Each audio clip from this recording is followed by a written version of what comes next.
कि एक तरफ ललन सिंह है, एक तरफ लालू यादव का लालटेन लिए हुए अंजय देवी घूम रही हैं, मतलब अशोक महतो की पत्नी घूम रही हैं।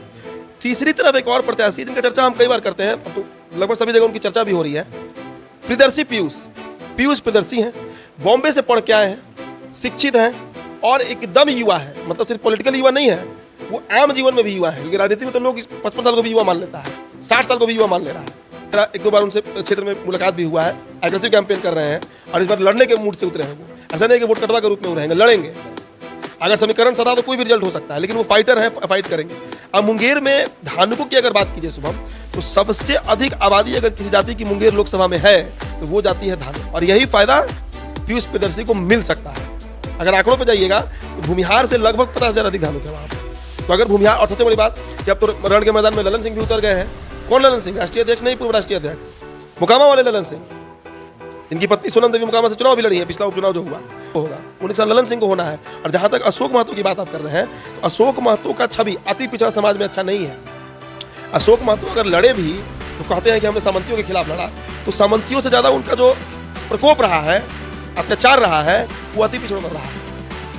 अब कई नरसंहार हुए, मैं उस पर नहीं जाऊंगा, मैं उसकी चर्चा भी नहीं करूंगा। इसमें अति पिछड़ जाति के आपको सहनी जो हो गए, मल्लाह हो गए, धानुक हो गए, इनको उनका भी कई केस उनके ऊपर चल रहा है कि उनकी हत्या में, नरसंहार में भी अशोक महतो का हाथ रहा है। और ये जब बात वहाँ की जो देखिए अति पिछड़ा जाति के साथ सबसे बड़ा प्रॉब्लम समझिए, उनके साथ सामंतवाद सिर्फ राजपूत भूमिहार नहीं किए हैं, यादव कोयली कुर्मी भी किए हैं उनके साथ, जो अति पिछड़ा जाति है। और ये मैसेज इस बार मुंगेर में चल रहा है, और यही कारण है कि पीयूष प्रियदर्शी अपर हैंड में है। इस बात से हम इनकार नहीं कर सकते।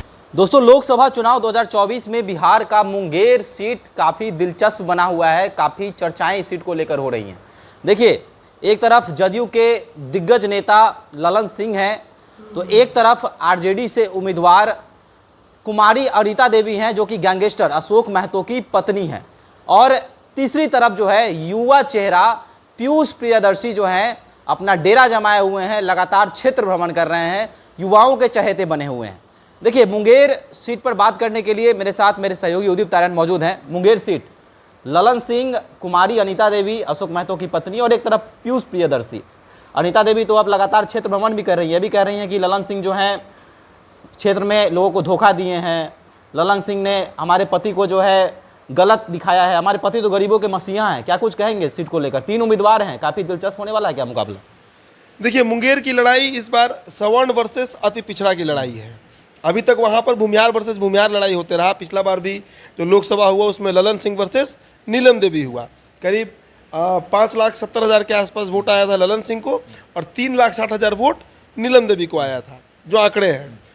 2008 के परिसीमन के बाद जब मुंगेर बटा और टूटा, बेगूसराय अलग हुआ, कई जिला अलग हुआ, 3 जिला अलग हुआ था, उसके बाद मुंगेर में भूमिहार का दबदबा बढ़ गया। कारण है कि उसके जो विधानसभा सीट्स हुए उनमें ज़्यादा भूमिहार लोग मिले। लेकिन उस गुणागणित के बावजूद आज भी अगर पूछा जाए कि मुंगेर लोकसभा में सबसे अधिक किन जातियों की संख्या है, तो आपको उसमें धानुक आ जाएंगे, यादव आ जाएंगे, इन जातियों की वहाँ पर बाहुलता है। इसके अलावा कोयरी कुर्मी की जो बात होती है, देखिए आपने अशोक महतो की चर्चा की, उनकी पत्नी अनीता देवी, तो अशोक महतो जो हैं वो रहने वाले नवादा के हैं और मूलतः वह कुर्मी जाति के हैं, और उनकी पत्नी जो है अनीता देवी वो कोयरी जाति से आती हैं। उन्होंने खुद अपने इंटरव्यू में इस बात को कहा है कि वो कोयरी जाति से आती हैं। उनकी अगर बहुलता की बात की जाए कि कोयरी और कुर्मी कितना है मुंगेर लोकसभा में, तो ये दोनों को जोड़कर भी जो कुल वोट होगा वो 1 लाख से अधिक नहीं होगा। देखिए, कुर्मियों का जो एपी सेंटर है ना बिहार में, वो नालंदा है, मुंगेर नहीं है। अब यहाँ पर किस गुणागणित से लालू प्रसाद यादव ने एक कुर्मी को और एक कोयरी को टिकट दिया है, ये लालू यादव जानते होंगे। उनके दिमाग में जहाँ तक मुझे लगता है यही होगा कि जो अति पिछड़ा वर्सेस फॉरवर्ड कर देना है, लेकिन वो गुणागणित बैठेगा नहीं। कारण क्या होगा कि एक तरफ ललन सिंह है, एक तरफ लालू यादव का लालटेन लिए हुए अंजय देवी घूम रही हैं, मतलब अशोक महतो की पत्नी घूम रही हैं। तीसरी तरफ एक और प्रत्याशी जिनका चर्चा हम कई बार करते हैं, अब तो लगभग सभी जगह उनकी चर्चा भी हो रही है, प्रियदर्शी पीयूष प्रियदर्शी हैं। बॉम्बे से पढ़ के आए हैं, शिक्षित हैं और एकदम युवा है, मतलब सिर्फ पॉलिटिकल युवा नहीं है, वो आम जीवन में भी युवा है, क्योंकि राजनीति में तो लोग 55 साल को भी युवा मान लेता है, 60 साल को भी युवा मान ले रहा है। लेकिन पीयूष प्रियदर्शी एक्चुअली युवा है। अभी उन्होंने अपनी पढ़ाई पूरी की है और पिछले 2-3 सालों से, कोविड के टाइम से वो लगातार मुंगेर में लगे हुए हैं। और सबसे बड़ी बात कि वो धानुक जाति से आते हैं। धानुक समाज जो है, धानुक जाति, जो मेरा अपना एस्टिमेशन है, जहाँ तक मैं घुमा हूँ, भागलपुर, बांका, जमुई, बेगूसराय, धानुक, कोयरी और कुर्मी से बिहार में कम से कम दोगुना होगा, कम से कम, जान लीजिए। लेकिन वही है कि धानुक भी अपने आप को कहीं कहीं कुर्मी और कोयरी बोलने लगता है, तो वो कन्फ्यूजन हो जाता है। अब देखिए, पीयूष की जहाँ तक बात है, पीयूष प्रियदर्शी से मेरा 1-2 बार उनसे क्षेत्र में मुलाकात भी हुआ है। एग्रेसिव कैंपेन कर रहे हैं और इस बार लड़ने के मूड से उतरे हैं वो। ऐसा नहीं है कि वोट कटवा के रूप में वो रहेंगे, लड़ेंगे। अगर समीकरण सदा तो कोई भी रिजल्ट हो सकता है, लेकिन वो फाइटर है, फाइट करेंगे। अब मुंगेर में धानुकों की अगर बात कीजिए शुभम, तो सबसे अधिक आबादी अगर किसी जाति की मुंगेर लोकसभा में है तो वो जाति है धानुक, और यही फायदा पीयूष प्रियदर्शी को मिल सकता है। अगर आंकड़ों पे जाइएगा तो भूमिहार से लगभग 50,000 अधिक धानुक है वहाँ पर। तो अगर भूमिहार, और सबसे बड़ी बात कि अब तो रण के मैदान में ललन सिंह भी उतर गए हैं। कौन ललन सिंह? राष्ट्रीय अध्यक्ष नहीं, पूर्व राष्ट्रीय अध्यक्ष, मुकामा वाले ललन सिंह, जिनकी पत्नी सोनम देवी मुकामा से चुनाव भी लड़ी है, पिछला उपचुनाव जो हुआ, वो उतर चुके हैं। तो भूमिहारों वोट काट लेंगे वो। तो ललन सिंह के लिए बहुत राह मुश्किल है, क्योंकि ललन सिंह के सामने एक भूमिहार भी है जो उनका वोट काटेगा, एक अति पिछड़ा भी है, पिछड़ा भी है। तो लड़ाई चौकोनीय हो गया है। हालांकि ललन सिंह उसमें फाइट में है नहीं, मुकामा वाले ललन सिंह, वो वोट काटने के ही रोल में रहेंगे। वो जीतने वाले, हारने वाले कैंडिडेट नहीं है, वो वोट कटवा साबित होंगे।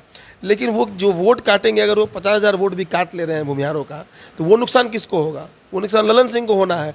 और जहाँ तक अशोक महतो की बात आप कर रहे हैं, तो अशोक महतो का छवि अति पिछड़ा समाज में अच्छा नहीं है।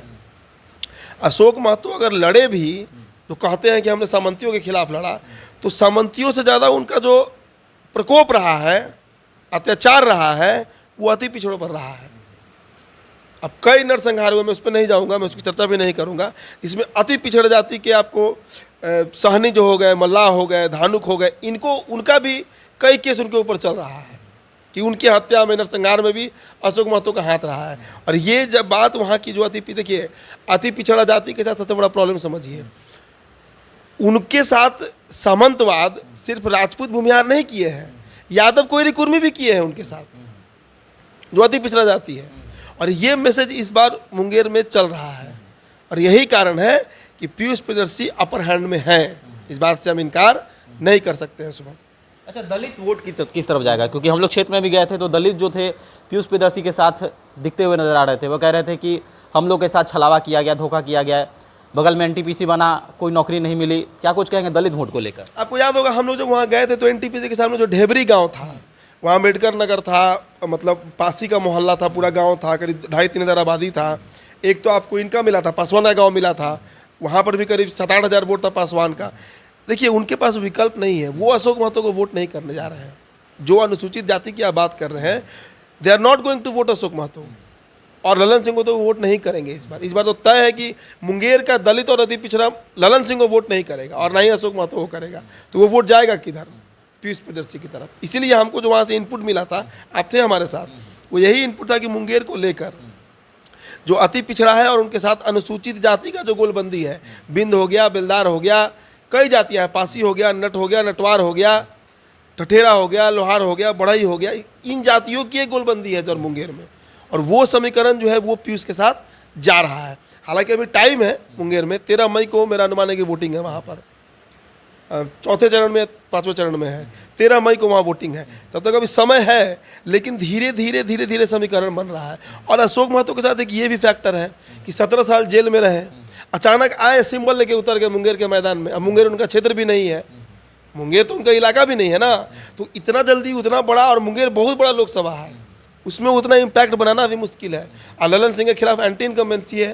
तो देखिए क्या समीकरण बनता है। लेकिन कुल मिला जुलाकर गुणागणित है कि मुंगेर लोकसभा में मुकाबला जो है वो दिलचस्प है, फाइट होगा और ज़बरदस्त फाइट होगा। कौन जीतेगा ये 4 जून को पता चलेगा।